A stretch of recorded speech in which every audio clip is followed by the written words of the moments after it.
May extrang 2 to 3% pa na parte ang District Engineering Office kung may sosobra sa contractor's profit. Na-compute na rin kasi ng District Engineering Office ang tutubuin ng contractor mula sa project at sinisiguro na nila na sosobra ito sa allowable profit para mayroon pa silang kukubrahin. Ang tawag nila rito, reseta. Reseta dahil ang presyo na itinakda ng District Engineering Office ay nakasulat at napagdesisyonan na. Parang gamot, Mr. President, lulunukin na lang ng contractor.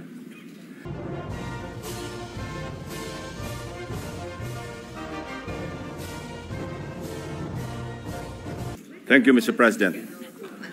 Mr. President, my distinguished colleagues, I rise on a matter of personal and collective privilege to uncover schemes surrounding a systemic problem in our country, one that submerges our nation not just in floodwaters, but in depths of corruption. In the course of our research and investigation, we encountered several words. Their meanings we could not find in the dictionary. So, we looked somewhere else. Alas, we found them in the corruptionary.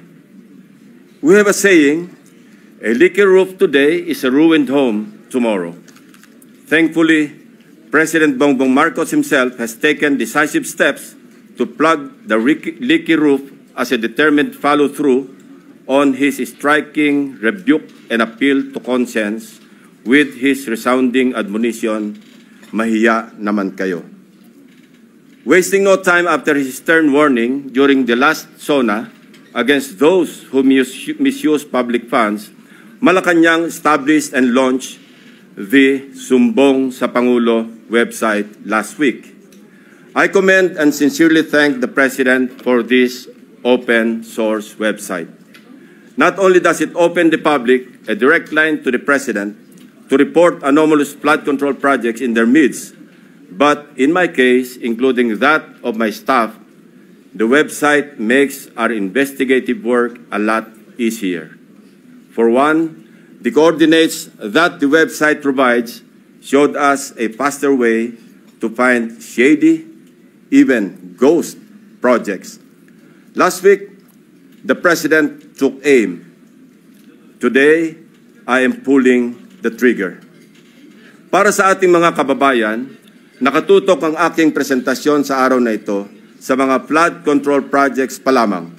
Hindi pa rito kasama ang iba pang mga infrastructure projects na punong-puno rin ng anomalya. Isa-isahin natin ang mga impormasyong aming nakalap sa mga nakalipas na linggo mula sa aming sariling pag-aaral at pagsasaliksik na suportado ng mga impormasyon mula mismo sa mga DPWH officials at insiders, pati ilang contractors, kasama na rin ang open sources. Una, ang kalakaran ng ilang mga kontratista at mga kasabwat nila sa gobyerno na sa paghahati-hatian ng pondo, kasama na rin ang mga termino o codes patungkol sa kanilang modus. Pangalawa, ang mga palpak na proyekto dahil sa paggamit ng substandard na materyales, kasama na ang mga kontratistang nasa likod nito. Pangatlo, ang mga proyektong lantarang inaangkin bilang congressional insertions. Pangapat, ang patuloy na pagbaha sa iba't ibang lugar na narating namin kahit taon-taon ay paulit-ulit na binubuhusan ng bilyon-bilyong pondo. At ang pinakahuli, ang mga tinatawag ng Pangulo na guni-guni o ghost projects na aming nahukay.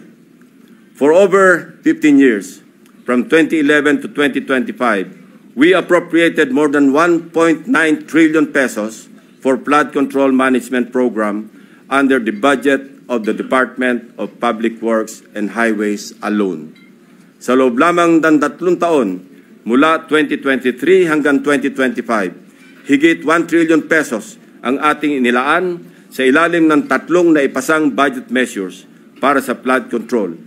Halos 53% ng kabuuang pondo sa loob ng 15 taon. When we are speaking in trillions of pesos, we should expect our streets and low-lying communities to be flood-free when the rains pour. Gayunpaman, sa paghagupit ng magkakasunod na habagat at mga bagyong Krising, Dante at Emo, ilang linggo pa lamang ang nakalipas, kasamang winasak at inanod ng baha ang bilyon-bilyong pisong halaga ng mga flood control projects na halos bago at kakukumpleto pa lamang na dapat sana ay nagbigay proteksyon sa ating mga kabahayan at komunidad. Corruption has been so pervasive and systemic that doing so is like a piece of cake. And when I say piece of cake, I mean that funds for a specific project are divided, shares vary depending on greed, big parts swallowed by corrupt operators, both from the public and private sectors, leaving only crumbs for actual project implementation. Mailan pa ngang proyekto, hindi man lang nagtira para sa taong bayan. Ang tawag ng Pangulong Marcos dito, guni-guni o ghost projects. Mr. President, let me illustrate an example of the pie sharing in a severely corrupted project. Nais kong bigyan diin na hindi ito representasyon ng lahat ng kalakaran sa flood control projects sa buong Pilipinas. While the pillaging pattern is relatively the same, the pie sharing varies depending on the level of greed. Ihiwalay muna natin ang mga regular o legal na buwis at insurances na automatic na binabawas sa mga proyekto. 5% value-added tax, 2% withholding tax, 1% para sa bonds and insurances at 1% materials testing. Ibawas na rin natin ang allowable contractor's profit na 8 to 10%. Halimbawa, sa 100 million piso na pondo para sa flood control project, kung ibabawas ang maximum allowable deductions, nasa 82 million ang matitira para sa proyekto. Pero hindi pa rito nagtatapos, Mr. President. Kakatayin pa ang budget para sa mga lagay, commissions, SOPs, at iba-iba pang terminong binubuo para sa shares ng mga korap. Sa mga halos magkakaparehong impormasyon na aming nakalap, ganito kagarapal ang sistema sa hatian ng isang maanumalyang proyekto. 8 to 10% para sa mga opisyal ng DPWH. Swerte na daw kung pumayag ang district engineer na 6% lamang ang parte niya. May ekstrang 2 to 3% pa na parte ang district engineering office kung may sosobra sa contractor's profit. Na-compute na rin kasi ng district engineering office ang tutubuin ng contractor mula sa project at sinisiguro na nila na sosobra ito sa allowable profit para mayroon pa silang kukubrahin. Ang tawag nila rito, reseta. Reseta dahil ang presyo na itinakda ng district engineering office ay nakasulat at napagdesisyonan na. Parang gamot, Mr. President, lulunukin na lang ng contractor. 5 to 6% para sa mga miyembro ng Beach and Awards Committee or BAC. 0.5 to 1% para sa COA. Mr. President, meron pa ngayon tinatawag na passing through or parking fee na aabot sa katumbas na 5 to 6% ng pondo. Ito ang itinuturing na royalty, ang tawag sa lagay na ibinibigay sa politikong may kontrol sa distrito kung saan i-implementa o itatayo ang proyekto. Lo and behold, Mr. President, 20 to 25% ang karaniwang napupunta sa funder o project proponent na politiko. Mr. President, ang matitirang pondo para sa pagpapatayo ng proyekto ay napakaswerte ng umabot sa 40% o 40 million pesos alisunod sa ating halimbawang 100 million pisong pondo para sa proyekto. Mr. President, there is an evident pattern of this nasty distribution of public funds among crooks.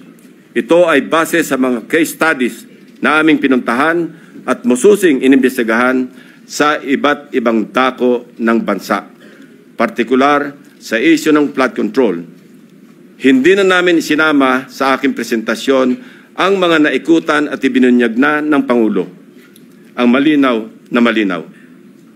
Halos pare-pareho ang pattern kung paano minamasaker ng mga kawatan ang pondo ng bayan. Nauna na po itong iniulat ng ating Pangulo noong nakarang linggo. Nang banggitin niya ang mga items na pare-pareho ang contract cost sa kabila ng pagkakaiba-iba ng specs, disenyo at haba ng proyekto. Panoorin po natin ang video. Pag sinabi, may 50 project, pare-pareho, 150 million lahat. Pare-pareho lahat. Imposible yan. It is impossible for one barangay, even if they are the next barangay, to have the exact same project to the exact same amount with the exact same contractor. Imposible yan. Sa parlance po na ang nakakaalam lamang ay ang mga kasali sa gulangan sa pondo. Ito po ang tinatawag na distinct. Distinct ang mga budget items na makikita sa General Appropriations Act at awarded contracts na may pare-parehong halaga para sa magkakalapit man o magkakalayo na proyekto. Distinct dahil ayon sa aming mga informants sa loob ng DPWH at kinumpirma ng ilang contractors, coded na budget ito para mayroong pagkakakilanlan ang mga quote-unquote may-ari ng proyekto. Para sa mga nakakaunawa, ang ibig sabihin po ay akin yan. Sa Bulacan First Engineering District na pinamumunuan na magkasunod na tinanggal sa pwesto na sina dating District Engineer Henry Alcantara at ang pumalit sa kanya na si Bryce Hernandez. Napag-alaman naming talamak ang ganitong kalakaran. Bakit?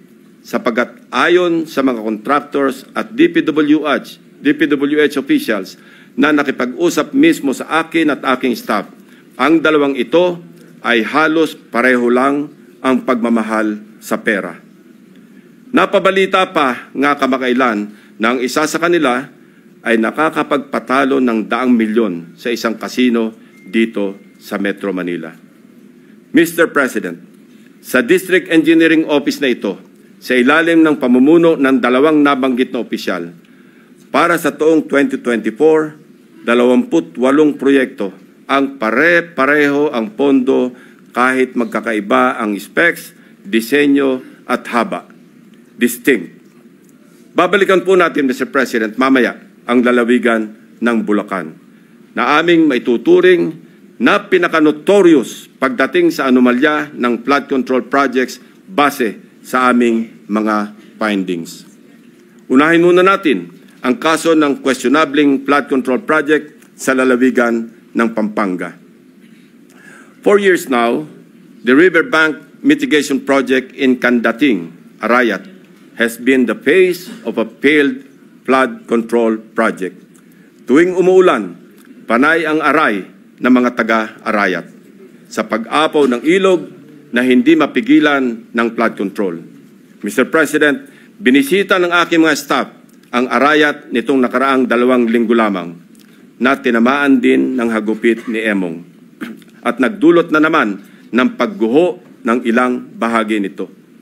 Take note, Mr. President, katatapos lang ng panibagong repair nito noon lang Hunyo ng kasalukuyang taon, 2025. Sa itsura ng structure, tila baga hindi binibigyan pansin ng gobyerno ang Candating.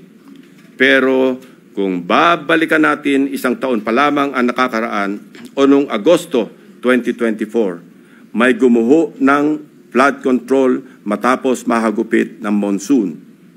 Mr. President, a review of the budget books shows that we started funding the construction, rehabilitation of slope protection along Pampanga River, Candating, Arayat, Pampanga, way back in 2018. Let me give a rundown. In 2018, we already spent 20 million pesos on a project for the construction, rehabilitation of slope protection along Pampanga River, Kandating Section, Arayat. Kalaunan, nasira. Since then, it has become a cycle, Mr. President. We used the people's tax money to repair it in 2023 for a contract price of 91.6 million pesos. It was repaired again by another year's tax money in 2024. This time, not once, but twice, 91.8 million for Phase 1 and 91.4 million for Phase 2. Take note, 20 million pesos lang ito sa una at original construction. If the original construction cost was only 20 million pesos in 2018, why did the repair cost balloon to 350% or 91 million in 2023 and another 183 million pesos in 2024 or an overall increase of 815%? Aba, at nawili na ang funder ng Edmarie Construction na siyang palaging nananalong kontraktor sa Kandating, Arayat, Pampanga noong 2023 at 2024. Naglagay pa ulit ng 100 million pesos ngayong taon. Buti na lang, pinigil ng Malacanang ang pag-release ng pondo. Distinct then, but in a very distinct way. As I mentioned earlier, all of these were awarded to the same mighty contractor, Edmarie Construction and Trading. In total, Edmarie bagged 274.8 billion pesos in taxpayers' money for the rehabilitation and repair of Kandating na tila hindi nagsasawa sa kare-repair. Hindi lang po yan ang issue ng Edmarie. How can this contractor, with an unusual share of controversies, including being delisted as DHSUD builder in 2023, be trusted to rebuild its own consistently collapsing project, which has evidently come with great cost and loss to the government. Paulit-ulit ang pag-repair, ngunit ganito pa rin ang kalagayan sa Kandating, Arayat. Arayat ko po. Mr. President, magtungo naman tayo sa Hilagang Luzon, partikular sa probinsya ng La Union, kung saan matatagpuan ang Bawang River Basin, na kung saan matindi ang congressional insertions. Sa tulong ng mga concerned groups and individuals, napansin namin ang bilang ng flood control projects na bagamat wala sa National Expenditure Program noong 2024 ay biglang tumubong parang kabute sa General Appropriations Act ng nakaraang taon. Halimbawa, ang construction of flood control structure along Bawang River Basin. 2 items lamang na may tig 50 million pesos ang nakalaan sa bahagi ng Nagilian. Samantalang, ang bayan ng Bawang ay wala pong proyekto sa National Expenditure Program. Abracadabra, sa naipasang 2024 General Appropriations Act, nagkaroon ng 10 items na nahahati mula Package 1 hanggang Package 10 na may tig 98 million pesos ang biglang umusbong para sa Nagilian. Sa kabuuan, ang 10 packages na ito ay umabot sa 967.4 million pesos. Halos 1 bilyong piso kumpara sa 2 tig 50 million lamang sa 2024 NEP. Sa Bawang naman, 7 packages ang lumitaw na may magkakaparehong halaga, 89 million pesos each.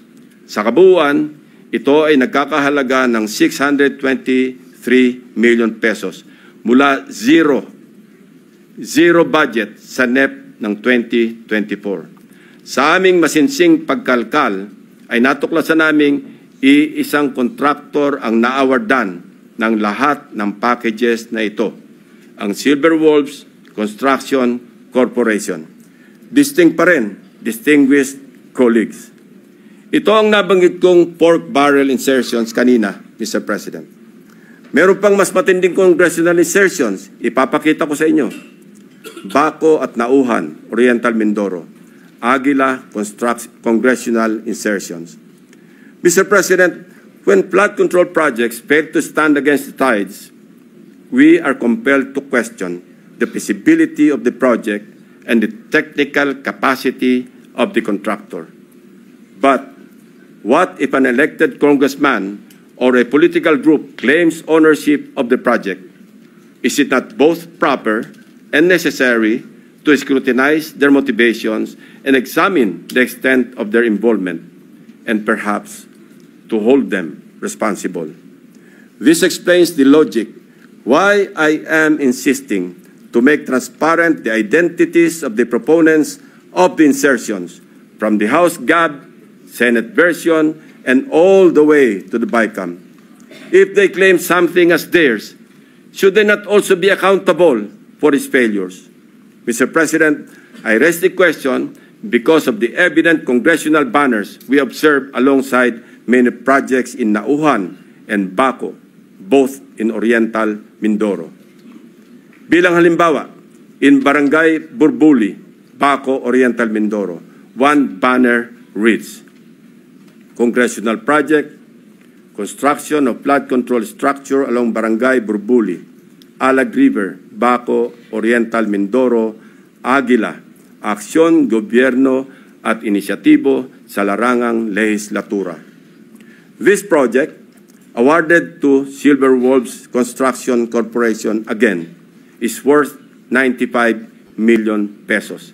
It is an ongoing project to be completed in December 2025. This project is so important that it can turn stones and get funding approval under the unprogrammed appropriations of the 2024 national budget. This prompts us to dig deeper into the web. And as they say, social media is a great resource of evidence, which lawyers fondly call testimony against self-interest. In one Facebook post, we discovered a congressional representative showcasing his midterm accomplishment report covering the period from June 30, 2022 to December 31, 2023. He openly lists projects, hold your breath, funded by his office. I repeat, funded by his office, including flood control and river protection initiatives. From Aguilas Baco, let us travel to Aguilas Nauhan, also in Oriental Mindoro. Mr. President, Nauhan is among the beneficiaries of 3.6 billion pesos worth of projects, while Baco proudly lists 807 million, all of which is attributed to and owned up by the office of the congressman. Hindi lamang po ito ang maswerteng napondohan. Isa pa sa pinagmamalaki ng mga pag-angking congressman ay ang flood control structure sa Butas River upstream, Barangay San Jose, Nauhan, Oriental, Mindoro. We took time to visit the project, Mr. President, which he referred to as a national project through congressional allocation.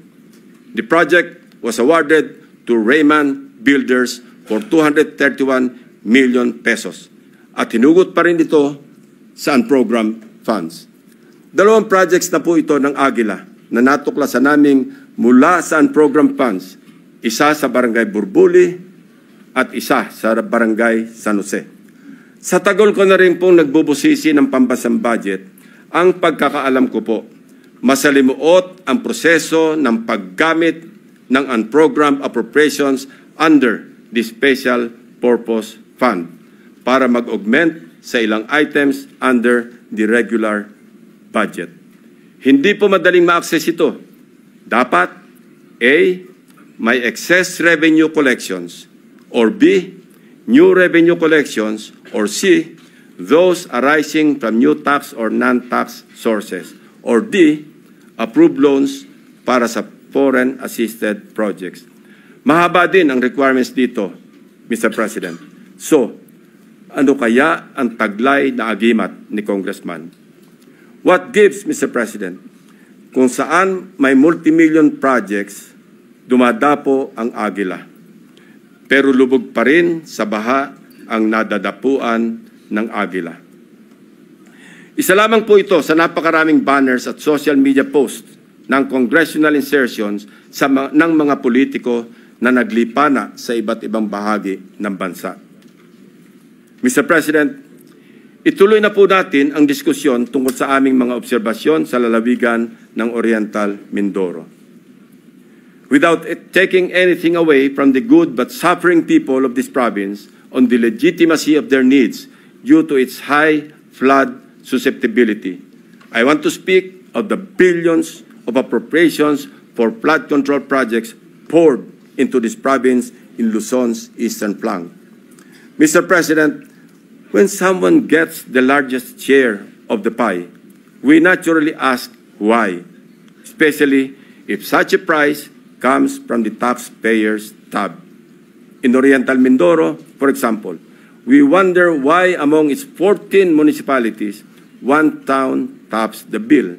Sa pagsalo ng buhos ng pondo, nauna ang Nauhan. Nauhan, Oriental Mindoro received a sweeping 55% of the province's 2025 flood control budget. Katumbas ito ng 10 bilyong piso para sa flood control projects ng bayan ng Nauhan pa lamang. Fair enough, given the coastal topography of the municipality, which includes its lowland plains and extensive river systems such as Mag-asawang Tubig, Nauhan, and its people badly need flood control interventions. However, the magnitude of its budget allocation in the last 3 years alone, amounting to approximately 19 billion pesos and nearly doubling each year, raises concerns regarding Nauhan's curious case. Even before the provincial governor of Oriental Mindoro blew the whistle, so to speak, on what he alleged as anomalous flood control projects, we had already dug deep in our study, literally sifting through years after years of appropriations for these projects. True to form and with due diligence, I immediately dispatched my staff to Oriental Mindoro to verify the data we gathered about Nauhan and to validate the governor's claims. Mindful of political bumps we may encounter, my directives are clear. We must see no political color and remain impartial in our findings.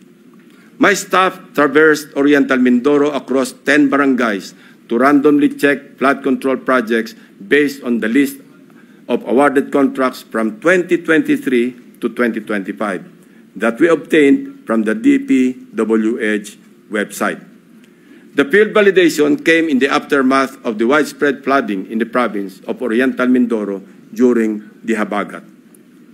Una sa aming listahan ang Barangay Mulawin. Sa 70 barangay ng Nauhan, Oriental Mindoro, ang Barangay Mulawin ay nakakuha naman ng 1.9 billion pesos. Sino kaya ang makapangyarihang funder sa Barangay Mulawin? We scoured the budget books from the National Expenditure Program, the House GAB, Senate version, and GAA, as well as the DPWH awarded contracts in Barangay Mulawin. Of the 1.9 billion pesos fund for 8 flood control projects, only 810 million pesos for 3 projects was included in the President's budget or NEP. The remaining 1.1 billion was inserted, I repeat, was inserted in the House version, Mr. President. Rightly so. Most of these congressional insertions were tagged for issuance of SARO or withheld by Malacanang, save for the curious case of 2 projects worth about 300 million pesos already awarded and ongoing construction with target completion in December 2025. Mr. President, sa buhos ng budget sa barangay na ito, inaasahan natin na may proteksyon na ang mga residente ng Mulawin mula sa baha dulot ng bagyo. Sa kasamaang palad, habagat pa lang, at hindi pa man naitalang bagyo ang tumama sa probinsya. Gumuhuna ang ilang parte ng mga diking pinaggastusan ng daang milyong piso. Inagos na rin ng tubig, baha, ang bilyong pisong danyos ng nasirang flood control.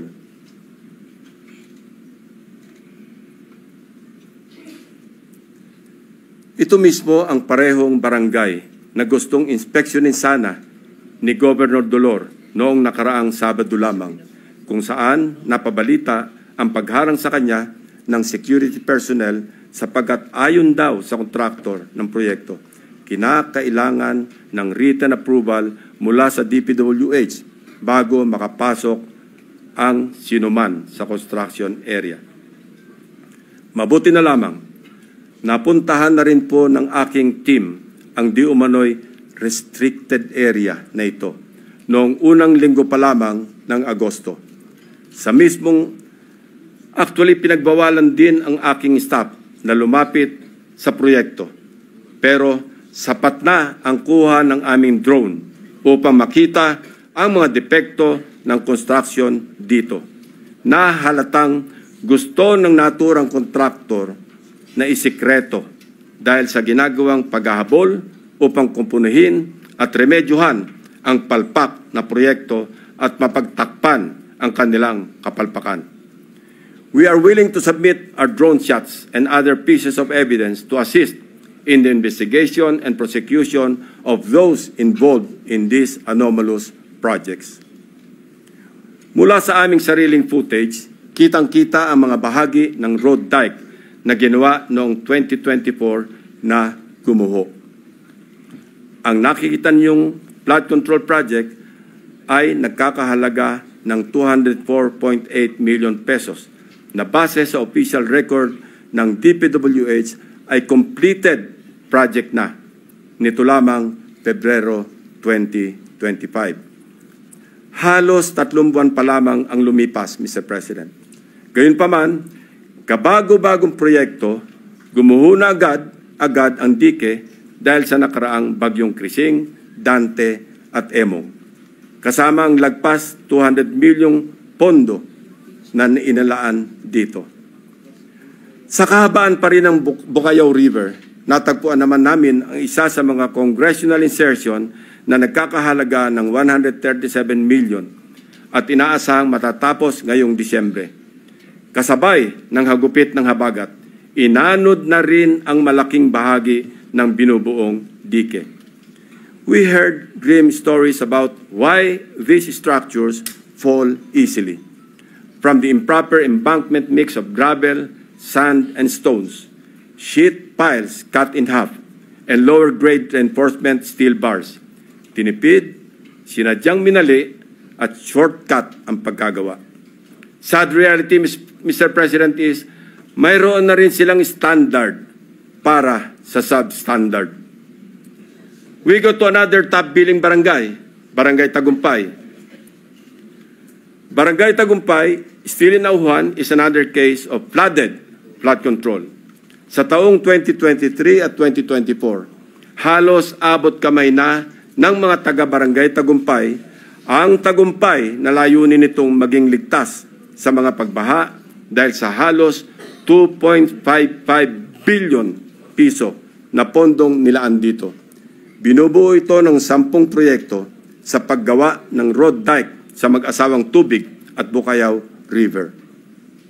Sa ulat ng gobernador na bineripika ng aking mga staff, ang mga bahagi ng bilyones na proyektong ito, 2 beses na pong nasira ngayong taon. Ang pinakamalala nitong nakaraang bagyong Emong. Sa mga larawan o video nakuha ng aming team, kapansin-pansin nga naman na imbes na graba, buhangin at simento, buhangin ng laman ng structure na ito. Kaya naman, ayon din sa mga residente, sa sandaling magkabutas, mabilis na pumapasok ang tubig at kinakain ang ilalim.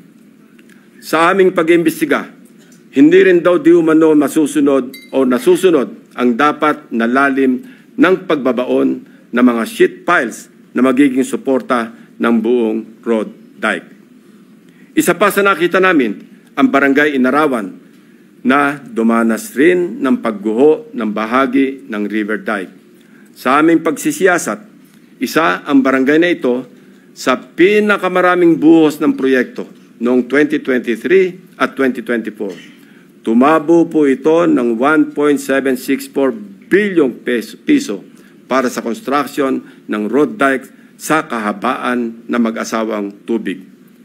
Sa lahat ng proyektong nilaan sa Barangay Inarawan, tanging ang SunWest Incorporated ang nakakopo ng mga proyekto. Ito ang kontraktor na una na nating narinig sa ulat ng Pangulo bilang pangwalo sa mga kontratistang nakakuha ng pinakamarami at pinakamalaking kontrata sa flood control. Mr. President, sinuyod din namin ang ilang pangbarangay na binuhusan ng pondo, ngunit hindi pa rin nakaligtas sa daluyong ng pagbaha dahil sa karamihan ay substandard, gumuho at hindi napanindigan ang pagiging flood control structure.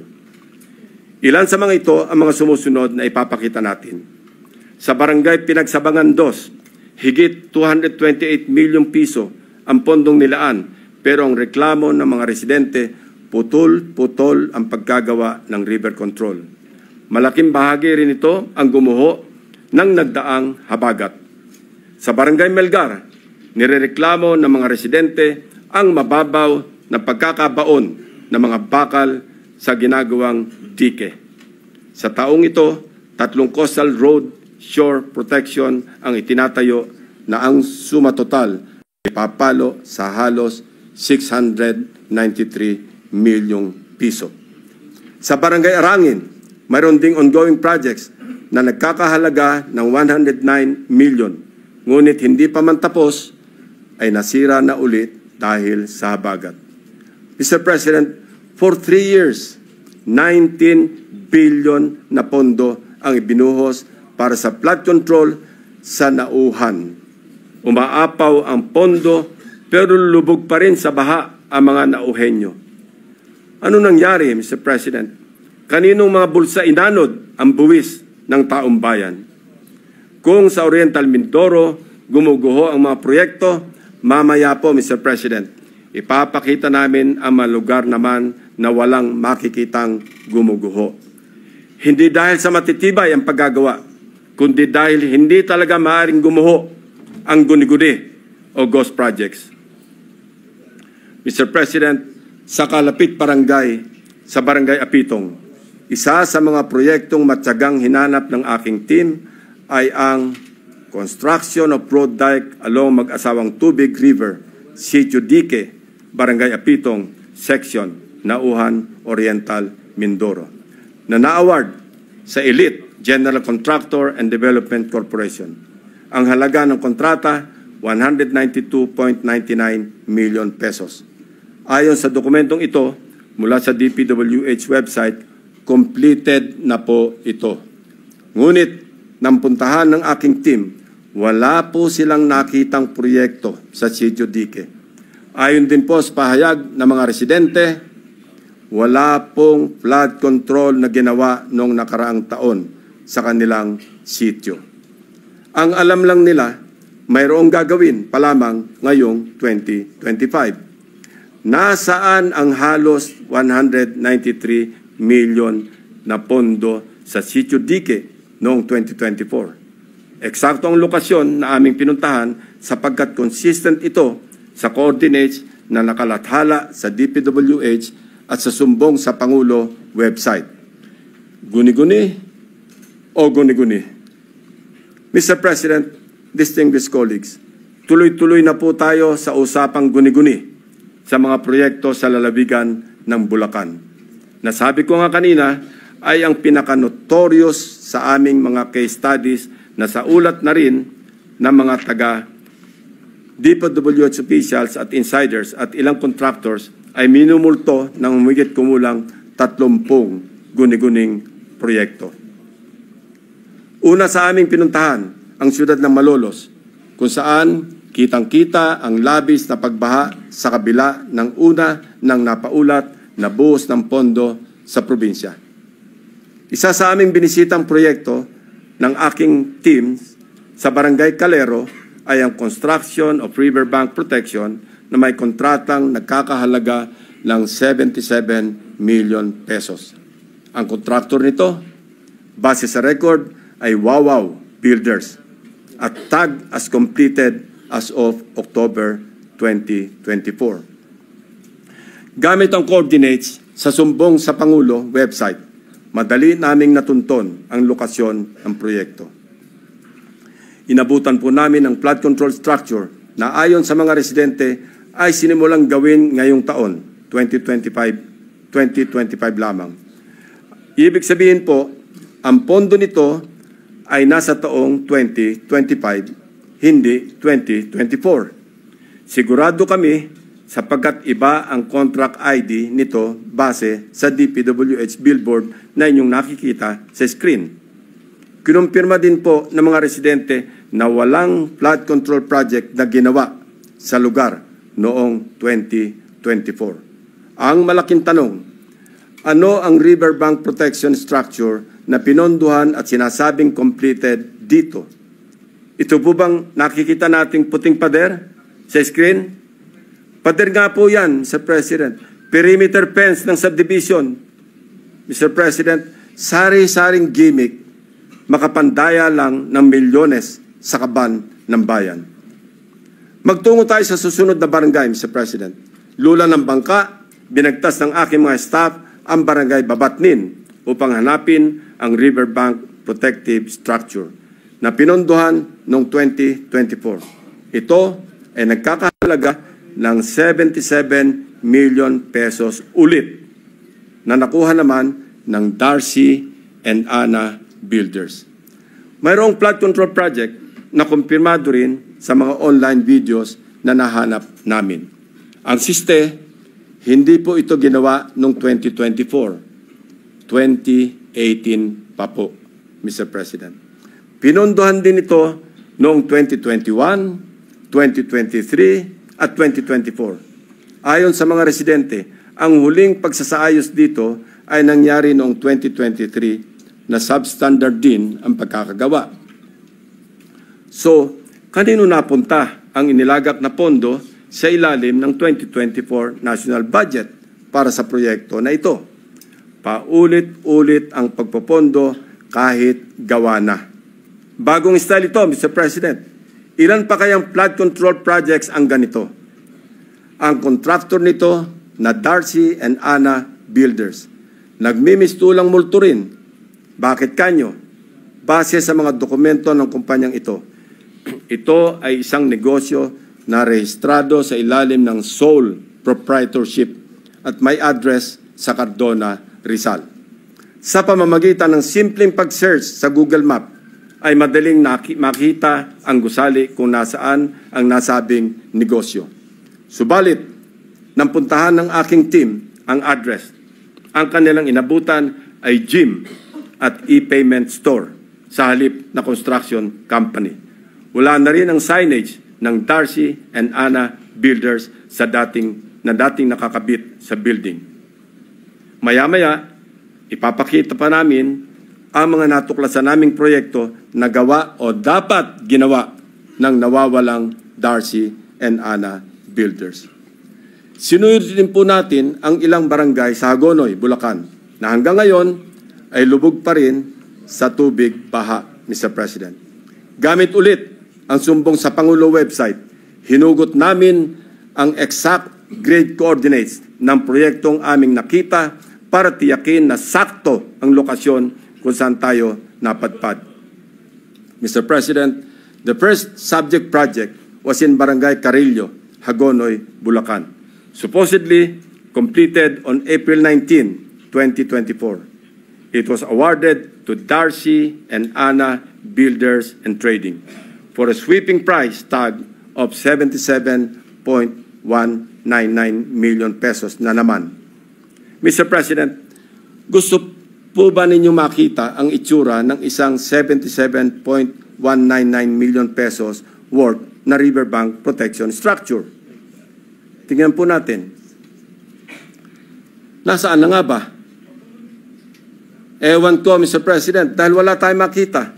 Kahit ano pang suyod ang gawin namin, hindi namin makita o mahagilap ang flood control project ng Darcy and Ana Builders. Hello, Darcy. Ang Ana and Ana, nasaan ang flood control? Tumawid naman tayo sa barangay Abulalas, sa bayan pa rin ng Hagonoy. Silipin natin ang Tatak Darcy and Ana Builders Flood Control Project. Sinuong ng aking team ang baha sa barangay Abulalas, Hagonoy para hanapin ang proyektong construction of riverbank protection structure mula sa Darcy and Ana na nagkakahalaga ng 77.199 million pesos na naman. Ito po ang tumambad sa amin, Mr. President. Nakikita niyo po ba ang pagkakatayo ng flood control structure?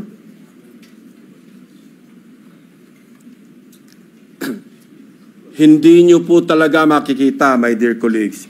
Guni-guni lang kasi ang flood control structure o riverbank protection kung saan dapat nakatayo ang Darcy and Ana project. Iba rin ang kaso sa Barangay Iba.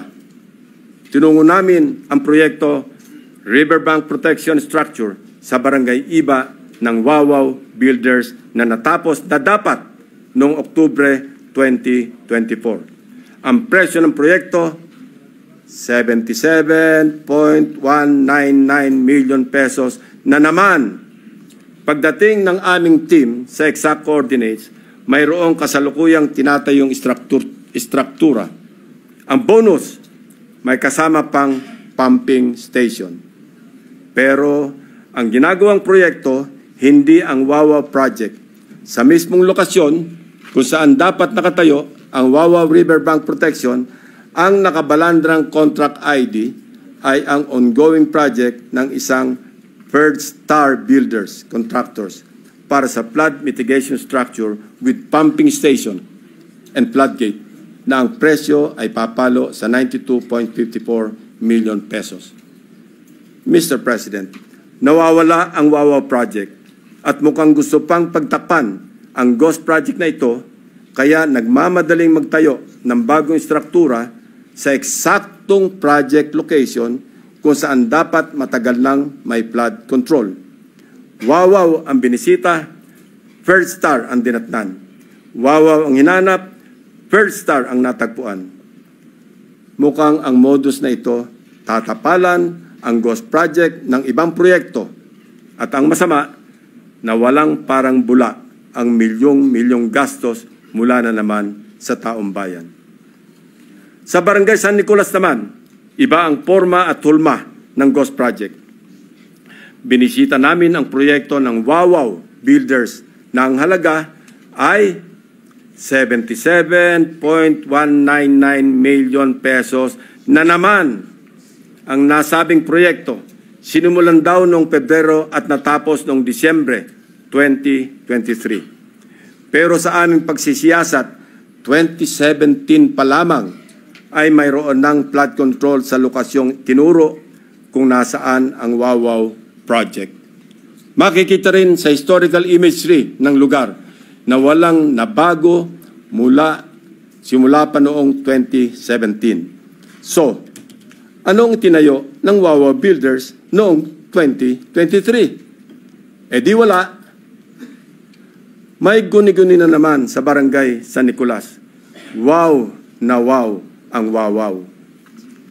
Mr. President, makikita natin ang iisang pattern ng mga proyektong guni-guni ng Darcy and Ana at Wawaw Builders sa Barangay Carillo, Abulalas, Iba, at San Nicolas, First Engineering District ng Bulacan. Pare-parehong contract price, 77.199 million pesos. Pare-parehong riverbank protection structure, pare-parehong guni-guni. Very distinctly ghost projects. Ang mga taong nasa likod ng scheme na ito or scam na ito ang dapat ipinampupukpok sa pagbabaon ng mga sheet piles. Hindi ito kababalagan, Mr. President. This is well orchestrated by an organized network of people who abuse their power. May isang grupo sa loob ng 1st District Engineering Office ng Bulacan na kilalang sindikato ng mga substandard at ghost projects. Ang kanilang modus, manghihiram ng lisensya sa mga suki nilang contractors. Gamit ang lisensya ng contractors, sila na ang mag-i-implement ng proyekto. O kung hindi man, magpoproseso ng mga dokumento para lumabas na completed na ang mga ghost projects. My office is willing and ready to provide the names of the members of this well-organized syndicate inside the Bulacan 1st District Engineering Office, including probable witnesses to testify against them if and when the appropriate authorities will open a formal investigation into these morally wicked schemes to defraud our people of their hard-earned taxpayers' money. For the information of the body, inikot at siniyasat din po namin ang ilang mga proyekto sa Kabikulan, Davao Peninsula, Western Visayas at Central Mindanao. Kasalukuyang ginagawa pa ang validation ng aming findings para sa mga susunod na investigasyon. Mr. President, my distinguished colleagues, we all heard President Marcos Jr. in his rare, exasperated, confrontational tone during his 4th SONA last July 28. Pinalakpakan natin siya ng malakas nang sabihin niya sa ating harap-harapan sa plenaryo ng Batasang Pambansa, mahiya naman kayo. And rightly so, since he also said in the same SONA that he witnessed firsthand how the floodgates of corruption have swung wide open in many areas he personally inspected. He saw defective flood control projects, obviously built with substandard materials or not built at all, wasting hundreds of billions of pesos in taxpayers' money drifted away and down the drain. And all this, Mr. President, went straight to the pockets of the insatiably greedy, so vile, so greedy, and corrupt to the core politicians, DPWH officials, and contractors, conniving among themselves, unmindful of the lives lost and the properties destroyed, all for their lust for money. This humble representation just confirmed with sordid details what President Marcos announced in the launching of the Sumbong sa Pangulo website, which greatly helped us in tracking and monitoring the status of the non-existing but fully paid flood control projects. Mr. President, distinguished colleagues, we can do our part in leading the way under your leadership and the cooperation that each and every one of us in this august hall to set the example in good governance. We can start with an honest-to-goodness and fully transparent deliberation of the 2026 National Budget Measure that will truly represent the hopes and aspirations of our people for a better Philippines. Sa isang taon, wag naman sana nating marinig na mapagsabihan tayo na mga walang hiya kayo. Sa haba at lawak ng aming pagsisiyasat, may mga gustong magsalita at tumulong. District engineers na napipilitang ipa-implement ang mga binagsak na project sa kanilang distrito na hindi naman sila ang nagplano kaya hindi naisama sa National Expenditure Program. Subalit, dahil nagmula sa mga insertions ng mga tinaguriang funders sa Kongreso, mga contractors na kapit sa patalim dahil sa bulok na sistema ng talamak na lagayan, tali ang mga kamay dahil sa kanilang pakikisama na kasalalay ang kanilang hanap buhay. At higit sa lahat, mga taong bayan na nais ipaabot ang kanilang hinaing. Madami din sa mga nakausap namin ang handang pangalanan ang mga tiwaling opisyal ng gobyerno na tunay na nasa likod ng mga milagro sa flood control. Ang halos nagkakaisang tanong nila na mahirap kong saguting mag-isa. Sagot ba ninyo ang kaligtasan namin at sigurado bang tuloy-tuloy ang laban hanggang sa dulo o habang mainit lamang ang issue na ito? When few good officials or regretful men are willing to speak truth to power. They must be heard. They must be seen. They must be protected. The depth of corruption has become so overwhelming that it drowns us in our sad reality. More than flood control, what the Filipino people badly need to see is greed control. Thank you, Mr. President. Thank you.